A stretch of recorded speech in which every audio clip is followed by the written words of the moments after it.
सदागति काल दर्पण एस्ट्रो के इस एपिसोड में आपका स्वागत है। लगातार एक सीरीज हम चला रहे हैं कि जेफरी एप्स्टीन के मामले में जिस तरह से एलन मस्क का नाम आया वो हमने आपको दिखाया, डोनाल्ड ट्रंप के बारे में दिखाया और बिल गेट्स के बारे में दिखाया। लेकिन आज हम उस महत्वपूर्ण टॉपिक पर बात करने जा रहे हैं जो जुड़ा हुआ है भारत सरकार से, प्रधानमंत्री नरेंद्र मोदी से। नरेंद्र मोदी का मेल कहीं ना कहीं जेफरी एप्स्टीन के मामले में सामने आ रहा है। तमाम मीडिया ये बातें कह रही है, लेकिन ये कहा जा रहा है कि ये समझौते जो हुए इस बीच में 2017 के दौर में, वो सिर्फ भारत को प्रमोट करने के लिए और किस तरीके से भारत को विकास की तरफ आगे बढ़ाया जा सके इस मामले पर था। लेकिन विपक्षी दल लगातार संसद में सवाल उठा रहे हैं कि भारत सरकार के जो मंत्री हैं हरदीप पुरी को उनको इस्तीफा दे देना चाहिए और मोदी पर भी तमाम तरह की उंगलियां उठ रही हैं। क्या कहती है ग्रहों की चाल मोदी को लेकर? आइए बात करते हैं पंडित उमेश शास्त्री से। पंडित उमेश शास्त्री जी, अब तक लगातार आपने 3 लोगों के बारे में कुंडलियों के अध्ययन करके बताया कि किस तरह से जेफरी एप्स्टीन मामले में उन लोगों का नाम आया और कौन कौन व्यक्ति इस मामले से बाहर निकलेंगे। अब सबसे बड़ा सवाल है जो जनता के लिए एक तरीके से बहुत ज़रूरी भी है और जनता के बीच में उसका आंसर जाना भी चाहिए। पंडित उमेश शास्त्री जी, आपको जो अध्ययन है, मोदी कुंडली कई बार आप देख चुके हैं, आपने कई बार अध्ययन करके बताया कि हाँ ये ग्रह चल रहे हैं कि कहीं ना कहीं जो अलग देश हैं वो भारत की तरफ नज़र तिरछी कर रहे हैं क्योंकि ग्रह थोड़ा सा कमज़ोर हैं। ऐसे में मोदी जी को लिए क्या है, उनकी कुंडली क्या कहती है? देखिए मनीष जी, मोदी जी की जो अपनी कुंडली है वो वृश्चिक लग्न और वृश्चिक राशि है।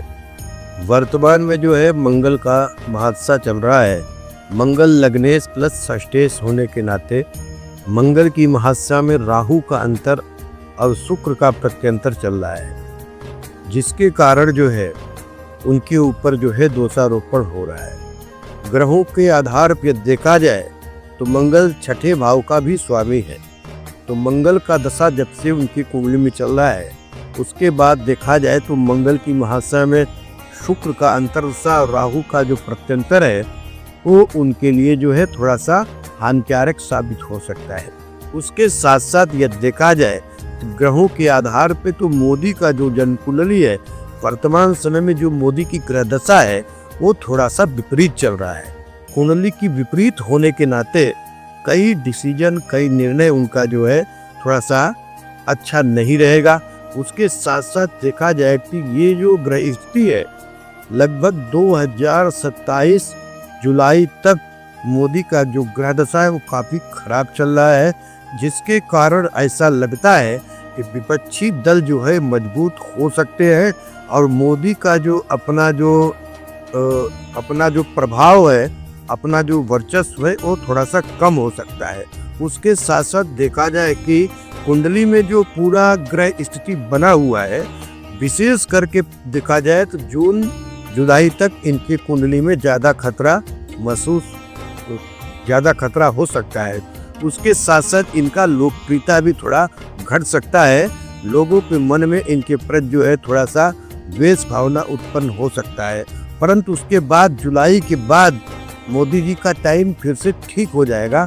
जुलाई तक खतरा ग्रहों के आधार पर देखा जाए तो ज़्यादा लग रहा है।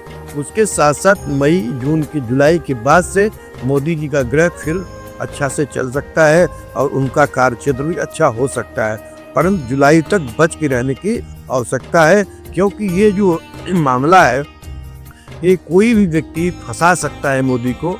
या तो हमको लगता है कि ऐसे योग में जो है व्यक्ति, कई देश मिल करके आपस में मोदी जी को फंसा सकते हैं।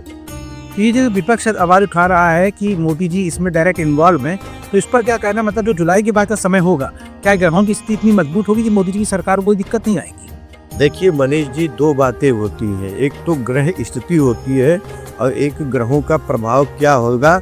और उसके साथ साथ मैं आपको बताना चाहता हूँ, मान लीजिए कोई व्यक्ति बलात्कारी है या जो भी है, क्या आप उसके पास मिलने नहीं जाएंगे? मिलने जा सकते हैं ना आप भाई। एक व्यवहारिक काम के लिए आपको जाना पड़ सकता है। वो व्यक्ति क्या है क्या नहीं, उससे हमको क्या मतलब है? यानी स्थितियाँ जो है जुलाई के बाद कंट्रोल रहेंगी मोदी जी के पक्ष में। तो पंडित उमेश शास्त्री ये बता रहे थे कि इस समय जो मोदी जी के खुद के ग्रह नक्षत्र है वो कहीं ना कहीं विपरीत स्थिति में, इससे थोड़ा बहुत उनके ऊपर दुष्परिणाम सामने आ रहे हैं और वो कहीं ना कहीं लोग उनको बदनाम करने की कोशिशें कर रहे हैं। कई देशों की साजिशें हो सकती हैं, लेकिन जुलाई के बाद स्थिति काफ़ी मजबूत होने वाली है। सदागति काल दर्पण एस्ट्रो में फिलहाल इतना ही, फिर हाजिर होगा किसी नए टॉपिक के साथ।